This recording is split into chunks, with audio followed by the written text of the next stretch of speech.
പരിശുദ്ധ സ്വർണം വിശ്വസ്ത കരങ്ങളിലൂടെ JJ Gold and Diamonds, പുത്തൻപള്ളിക്ക് പിൻവശം, പള്ളിക്കുളം റോഡ്, തൃശൂർ. വടക്കാഞ്ചേരി ഓട്ടുപാറ ഉദയനഗറിൽ ജനവാസ മേഖലയിലുണ്ടായ തീപിടുത്തം നഗരവാസികളെ പരിഭ്രാന്തിയിലാഴ്ത്തി. വെള്ളിയാഴ്ച ഉച്ചയോടെയാണ് ഒഴിഞ്ഞുകിടക്കുന്ന പറമ്പിലെ പുൽക്കാടുകൾക്ക് തീപിടിച്ചത്. ഫയർഫോഴ്സ് വാഹനം കടന്നു ചെല്ലാൻ സൗകര്യമില്ലാത്ത ഇടമായതിനാൽ നാട്ടുകാരും ഉദ്യോഗസ്ഥരും ചേർന്ന് സാഹസികമായാണ് തീ നിയന്ത്രണ വിധേയമാക്കിയത്.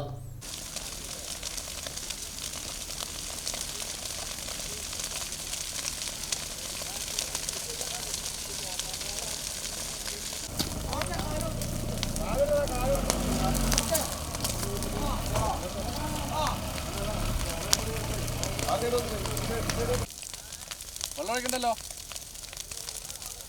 കത്തട്ടെ സാറേ, ബോർഡറൊക്കെ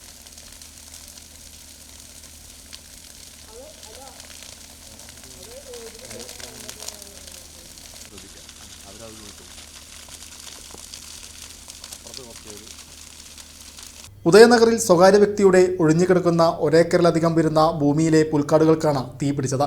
സമീപത്തെ ട്രാൻസ്ഫോമറിൽ നിന്നുള്ള തീപ്പൊരി പടർന്നതാകാമെന്നാണ് പ്രാഥമിക നിഗമനം. ജനങ്ങൾ തിങ്ങിപ്പാർക്കുന്ന മേഖലയായതിനാൽ തീ പടർന്നത് വലിയ ആശങ്കയ്ക്ക് കാരണമായി. വടക്കാഞ്ചേരി ഫയർഫോഴ്സ് ഉടൻ സ്ഥലത്തെത്തിയെങ്കിലും ഇടുങ്ങിയ വഴികൾ കാരണം അഗ്നിശമന സേനയുടെ വാഹനം സംഭവസ്ഥലത്തേക്ക് എത്തിക്കാനായില്ല. തുടർന്ന് ലീഡിംഗ് ഓഫീസർ ഷിബുവിന്റെ നേതൃത്വത്തിലുള്ള 10ഓളം ഫയർഫോഴ്സ് ഉദ്യോഗസ്ഥരും നാട്ടുകാരും ചേർന്ന ബക്കറ്റുകളിൽ വെള്ളമൊഴിച്ചും അടിച്ചുകെടുത്തിയുമാണ് തീ പടരുന്നത് തടഞ്ഞത്. പുകപടലങ്ങൾ നഗരത്തെ മൂടിയതോടെ കാഴ്ച തടസ്സവും അനുഭവപ്പെട്ടു. KSEB സബ് എഞ്ചിനീയർ ഷിനിലിന്റെ നേതൃത്വത്തിലുള്ള സംഘം മുൻകരുതൽ നടപടിയായി വൈദ്യുതി ബന്ധം വിച്ഛേദിച്ചതോടെ നഗരത്തിൽ മണിക്കൂറുകളോളം വൈദ്യുതി തടസ്സപ്പെട്ടു.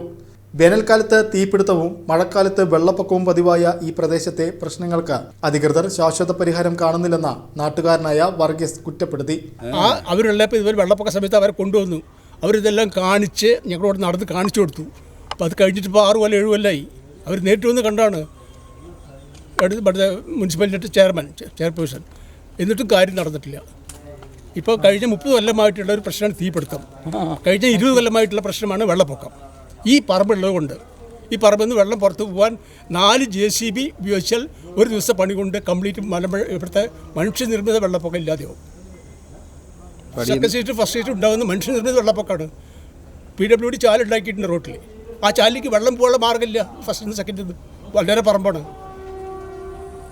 അപ്പോൾ ഇതിന് കാര്യമായ എന്തെങ്കിലും ചെയ്യണം, വെള്ളം മഴയ്ക്ക് മുമ്പ് ചെയ്യണം. പിന്നെ അതെല്ലാം ഡിസാസ്റ്റർ ടീം തഹസിൽദാർക്കോ പോലീസ് സ്റ്റേഷനിലോ അവർക്കൊക്കെ ആധികാരികമായിട്ട് ചെയ്യാൻ പറ്റും. ഡിസാസ്റ്റർ ടീമിൽ എല്ലാ ആയുധങ്ങളുണ്ട്, ആൾക്കാരുണ്ട്, മാൻ പവർ ഉണ്ട്, മെറ്റീരിയൽസ് ഉണ്ട്. അവർക്ക് ഈ ചാലുണ്ടാക്കിയിട്ട് വെള്ളം കളയാൻ പറ്റും. പക്ഷേ കഴിഞ്ഞ 30-20 കൊല്ലമായിട്ട് ചെയ്യുന്നില്ല. കാരണം അവരവിടെ വെള്ളം വരുന്നില്ലല്ലോ. ഫസ്റ്റ് സ്റ്റേറ്റിലെ ആൾക്കാരും സെക്കൻഡ് സ്റ്റേറ്റിലെ ആൾക്കാരുമാണ് വെള്ളം കെട്ടുന്നത്. MLAക്ക് ഒരേ കാര്യം. ഒഴിഞ്ഞുകിടക്കുന്ന പറമ്പുകളിലെ അടിക്കാടുകൾ വെട്ടിത്തെളിക്കാൻ നഗരസഭ കർശന നടപടി സ്വീകരിക്കണമെന്നാണ് പ്രദേശവാസികളുടെ ആവശ്യം.